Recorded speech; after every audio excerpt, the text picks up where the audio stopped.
The geopolitical landscape of the Middle East shifted from a localized kinetic conflict into the shadow of total regional war.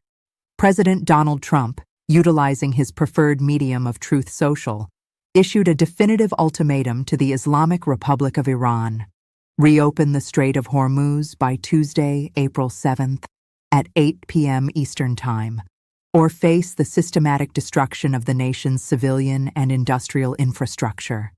The rhetoric, characterized by its characteristic bluntness and punctuated with expletives, marks the most significant escalation since the United States and Israel initiated a coordinated air and missile campaign against Iranian targets on February 28, 2026.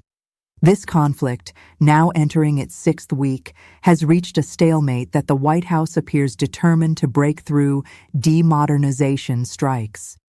The immediate catalyst for this latest surge in tension was a high-stakes, 48-hour search and rescue (SAR) operation deep within Iranian territory. The president confirmed that 2 U.S. pilots, downed during previous sorties, were successfully extracted.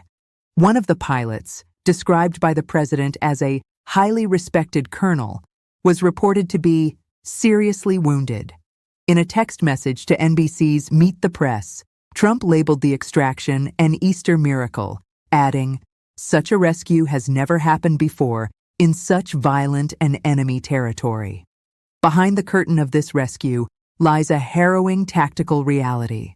U.S. Special Operations Forces reportedly engaged in prolonged firefights to secure the extraction zone, highlighting the porous yet dangerous nature of Iranian airspace and internal security.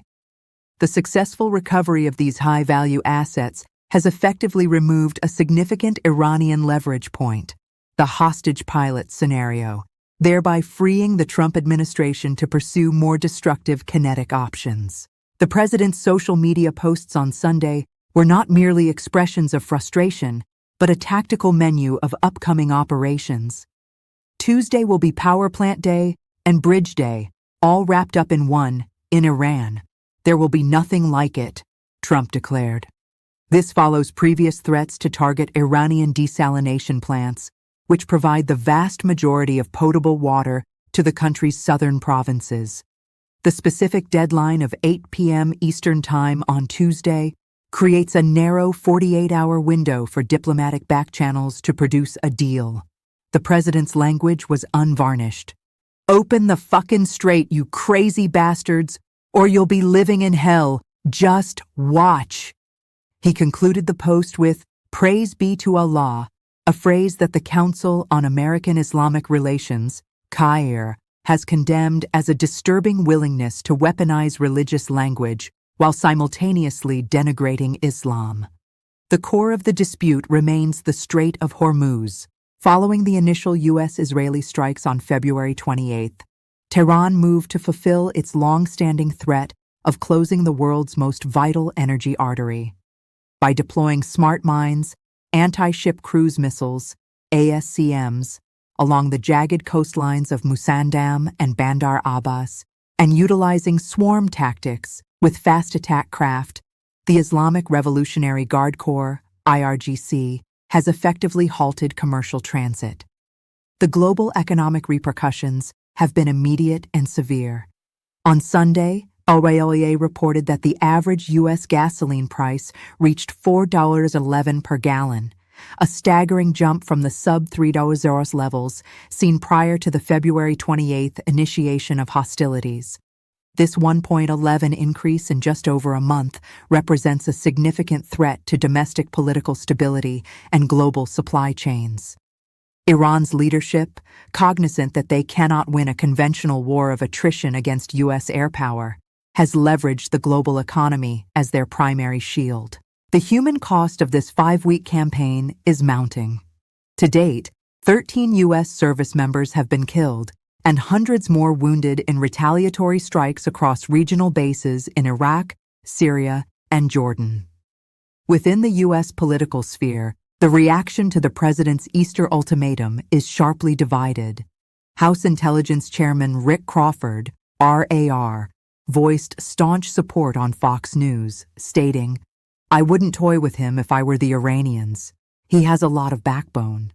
Conversely, Senator Tim Kaine, DVA, of the Armed Services Committee, called the rhetoric embarrassing and juvenile, warning that such language directly increases the risk to forward-deployed troops. Perhaps most surprising was the condemnation from former Representative Marjorie Taylor Greene, who called on the administration to stop worshiping the president and intervene in Trump's madness. The administration remains undeterred. A news conference from the Oval Office involving the senior military leadership is scheduled for Monday, signaling that the Tuesday deadline is a product of coordinated military planning rather than off-the-cuff social media posturing. From a strategic realist perspective, the current impasse between Washington and Tehran is a classic confrontation of asymmetric leverage. The United States possesses overwhelming kinetic superiority, the ability to destroy any fixed target at will, while Iran possesses geoeconomic veto power via its proximity to the Strait of Hormuz. President Trump's recent ultimatum is a calculated attempt to rebalance this equation by shifting the cost of the conflict directly onto the Iranian state's survival. The shift in targeting from military assets, radar sites, IRGC barracks, missile silos, to power plants and bridges represents a move toward counter-value targeting. In strategic theory, this is intended to break the social contract between the Iranian government and its populace. By threatening to plunge the country into darkness and sever its internal logistics, the U.S. is signaling that the cost of holding the Strait of Hormuz closed will be the functional deindustrialization of Iran. Targeting desalination plants and power grids is a high-risk gamble. While it creates immediate internal pressure on the Iranian regime, it also risks a humanitarian catastrophe that could galvanize the Iranian public around the flag, rather than against the government. Representative Jake Auchincloss's assessment that the war has been a strategic failure, despite military unrivaledness, highlights the realist's primary concern: the misalignment of means and ends. The U.S. objective is a deal and an open strait. However, Iran views its control over the strait as more vital than its nuclear program. To Tehran, the strait is their only great equalizer.